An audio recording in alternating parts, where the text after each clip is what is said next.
قدرمنه ما سره دا ټیم جنید بھائی ولاړ دی خبرې وکړو. جنید بھائی څه به وایي؟ ګل اسلام استاد روان دی ریټایر شو. ما مخکې خان باچا بھائی سره خبرو کړه، ټیک ده د خوشحالي خبره ده، ډېر په عزت او ډېر په درناوي لاړو.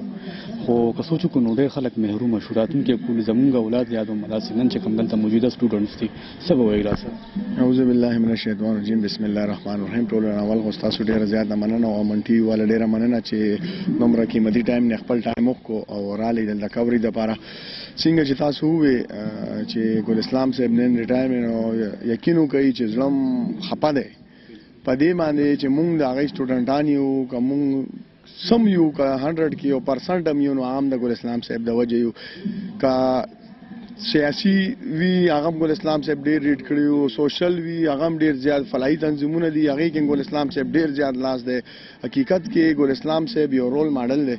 دا سکول چې څومره ښه سټوډنټان وتي دي هغه ټول سټوډنټان د ګل اسلام صاحب د وجې نه وتي دي، د هغوی لاس نه وتي دي. موږ د خپل ټایم چې یادېږي نو په جمعې کې ایکسټرا پیریډ به راسره اخیستو، ګرامر سنټنس وغیره، نو هغې کې هغه قسمه وال په الټه لاسونو په جمعې کې راکړي دي چې اوسه پورې هغه موږ نه هېرېږي. نو چې سم یو کاهیس هم نه یو، بیا هم چې څه پہچان هم دی نو د ګل اسلام صاحب د وجې نه الحمدلله مونږ د هغې ریټایرمنټ نه پس فلاحي کارونو کې هغې زمونږ مشر دی او مونږ د هغې ملاتړ یو. او ډېره بدقسمتي به وي نن د اکبر پورې چې لکه داسې ټیچر دلته نه لاړو. مونږ خپله یو سوچ دی که نه، مونږ ما وختي ملګري سره خبره کوله یو ټیچر سره، بیا ما دا خوښ شو مې زمونږ په دلته بچي راځي نو کېدای شي هغه پورې ګل اسلام صاحب وي، نو دا زمونږ غوندې تربیت یا کېدای شي زمونږ نه ښه تربیت وشي. خو اوس چې سوچ کوم نو زمونږ بچي چې راځي نو استاد یې بني. بلکل جی، دی سره د دی یو ډېر خوږ دوست خادم شاه صاحب چې هغه هم یو ډېر غټ سماجي ورکر دی او ګل اسلام صاحب هم، نو دا دوه ډاسې ټیچران دي که نه جي چې لکه د دی نیم بدل ډېر په ګرانه به ملاویږي.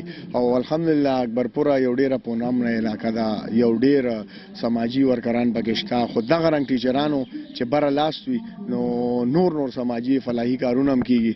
او موږ به انشاءالله دا کوشش کوو چې د هغې کمې څه چل کې به پوره کوو، خو ډېره ګرانه ده. کوشش به دغه کوو چې نور څه قابل ټیچران هغه دلته راشي او د دې کمې پوره کړي، خو ډېره زیاته ګرانه ده چې دا یو عجیبه غوندې انسان و، ایکسټرا پیریډ ایکسټرا کارونه لکه ډېر څه عجیبه غوندې. ما دا اوس ته ووایي چې زموږ زړه دردېدلی دی چې دی دلته نه ځي او هغه سټوډنټان ډېر په بدقسمته وي چې څه کم دی نه پس دلته راځي. موږ ډېر ځان خوشقسمته ګڼو چې دی غوندې ټیچر لاندې موږ سبق ویلی دی او ډېر سمتي زده کړي دي په خپل ژوند کې کړي دي. او انشاءالله مخکې هم کوشش دغه کوو چې ډېر څه وکړو.